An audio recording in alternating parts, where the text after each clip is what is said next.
बहू और बेटी में फर्क कैसा? पारिवारिक कहानी।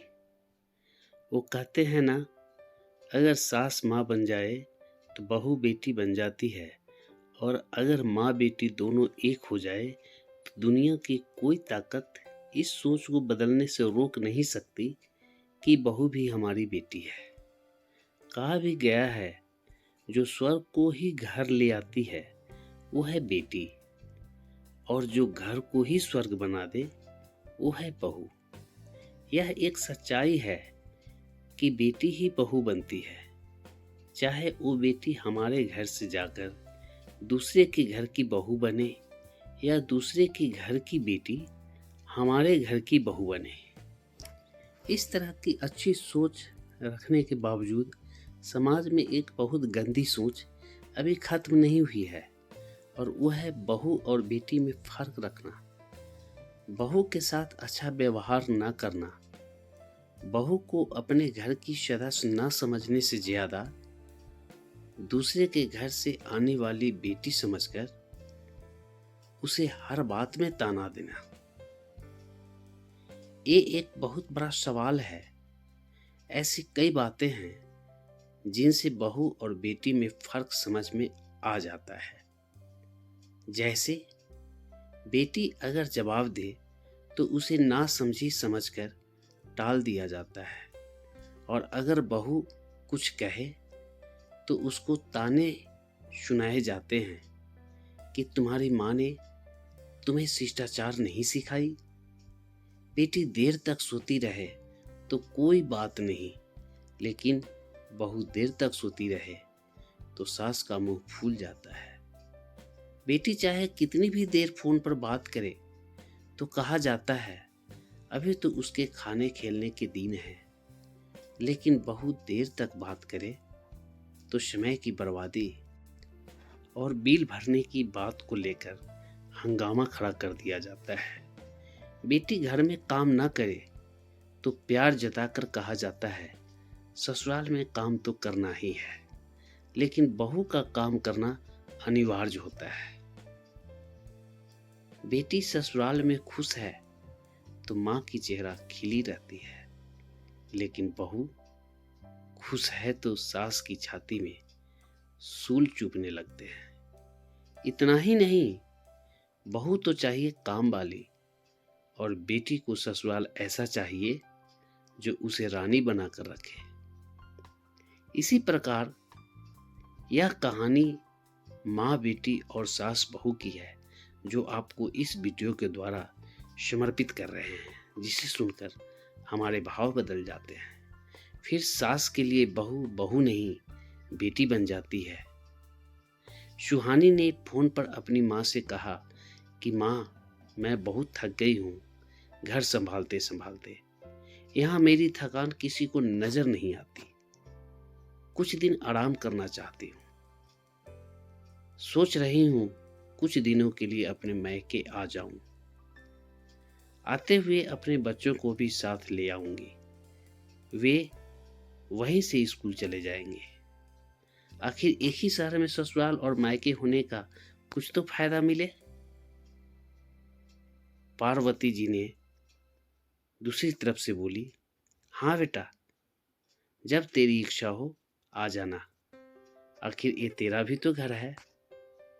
ठीक है माँ, तो मैं कल ही आ जाऊंगी।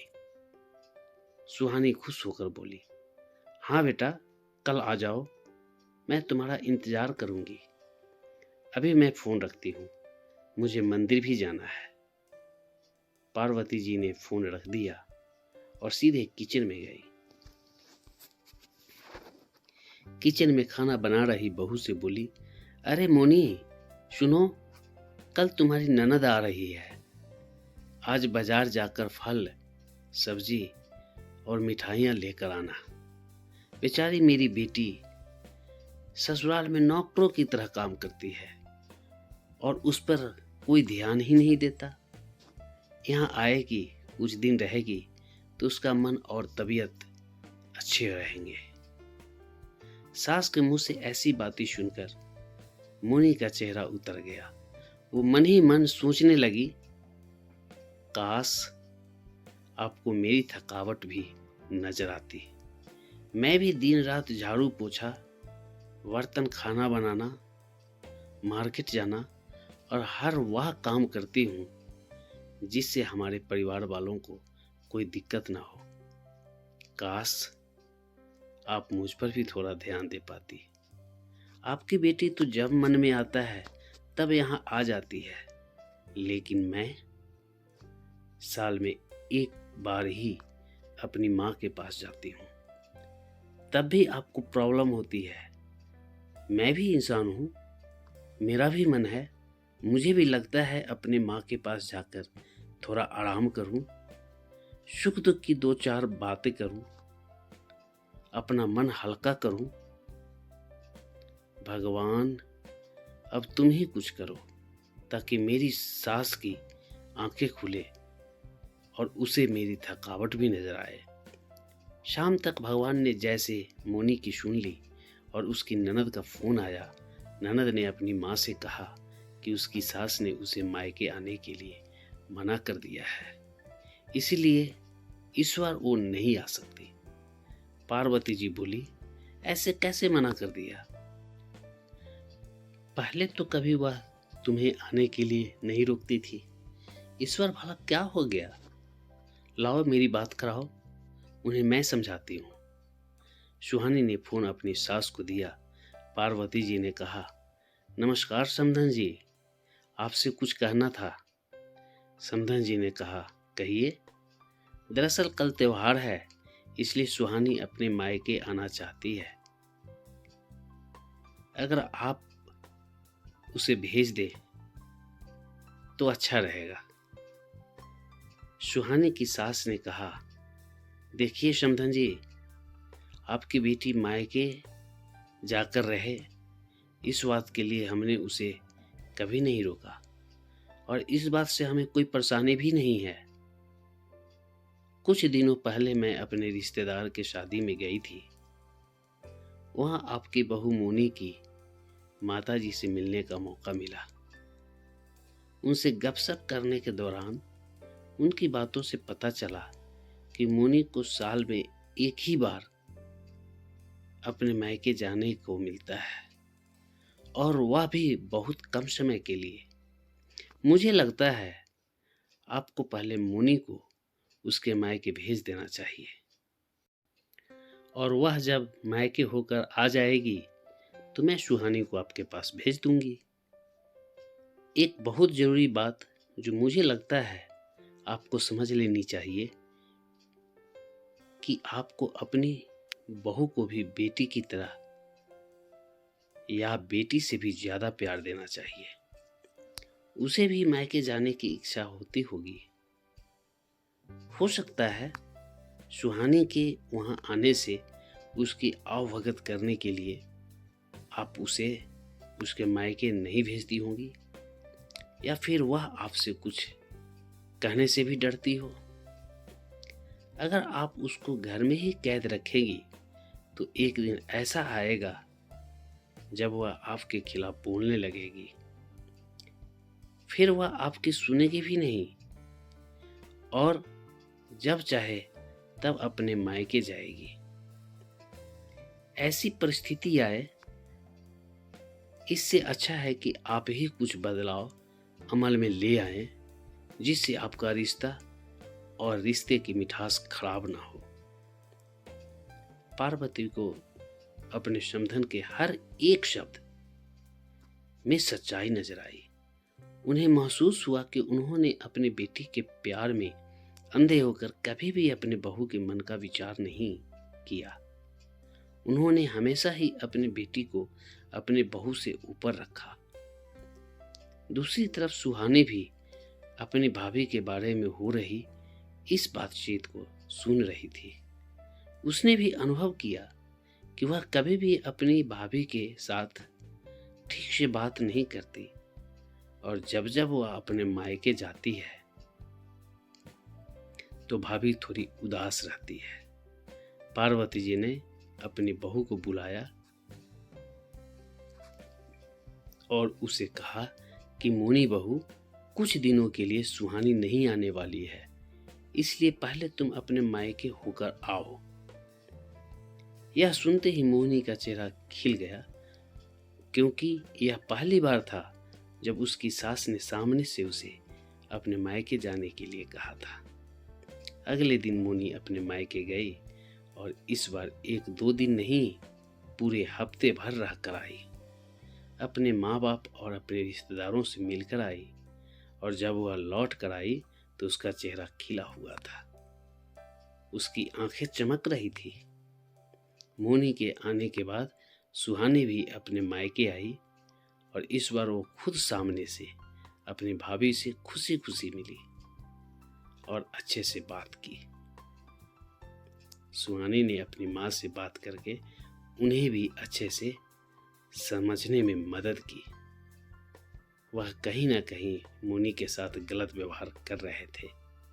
दूसरी तरफ मोहिनी अपने ससुराल वालों के बदलते रवैये से बहुत खुश थी। अब वह खुशी खुशी सबका ध्यान रखती और हर काम प्यार से करती। वह ध्यान रखती कि कोई भी ऐसी बात या काम ना करे जिससे घर में तनाव का माहौल पैदा हो। पार्वती जी अपनी बहू को खुद ही समय समय पर मायके भेज दिया करती थी। एक छोटे से बदलाव ने सास बहू और भाभी ननद के बीच की कड़वाहट को दूर कर दिया और रिश्तों को और भी ज्यादा मीठा और मजबूत कर दिया। अब कोई भी गिला शिकवा नहीं था। बहू बेटी बन गई तो सास माँ बन गई। चारों तरफ प्यार ही प्यार था। आखिर में 2 शब्द बेटी और बहू के लिए। एक जमाना था जब बहुओं को तो क्या, बेटियों के भी साथ अच्छा सलूक नहीं किया जाता था। लेकिन अब लोगों की सोच बदली है। अब लोग बेटी के जन्म पर दुख ही नहीं, खुश होते हैं। बेटे और बेटी की परवरिश में फर्क नहीं किया जाता। समाज में आने वाला ये बदलाव काबिल तारीफ है, बशर्ते बेटियों को लाड़ दुलार के साथ इस बात की भी शिक्षा दी जाए कि उन्हें ससुराल जाकर किस तरह पति और उसके घर वालों के साथ सामंजस्य स्थापित करना है। छोटी छोटी बात पर तुनकना, घर छोड़कर चले जाना, बड़ों के साथ मुंहजूरी और जवाबदेही की आदतें उन्हें कहीं का नहीं रखेगी। कोई भी रिश्ता खुद नहीं टूटता, बल्कि गलतफहमी और घमंड उन्हें तोड़ देता है। आओ आज हम भी अपने बेटी को अच्छे संस्कार देकर ससुराल विदा करें, जहां पर उनके माता पिता के द्वारा दिए हुए परवरिश का वाहवाही हो पाए। दोस्तों, मैं अपने सभी दर्शक और सब्सक्राइबर को तहे से धन्यवाद करता हूं कि आप सभी ने मुझे ढेर सारा प्यार दिया है, और आशा करता हूं कि आगे भी आपका प्यार मुझे मिलता रहेगा। दोस्तों, अगर हमारे वीडियो की कहानी आप सभी को अच्छा लगता है तो please KS story video channel को सब्सक्राइब, लाइक ज़रूर करें, वीडियो शेयर भी करें, और हाँ, आप हमें अपना बेस्ट सुझाव कमेंट के द्वारा ज़रूर दें। प्रिय दोस्त, मुझे आपकी मदद की ज़रूरत है, इसलिए प्लीज़ आप मेरे चैनल को सब्सक्राइब करके अपना अनमोल प्यार दें। Please subscribe and select the all after push the bell icon button. धन्यवाद।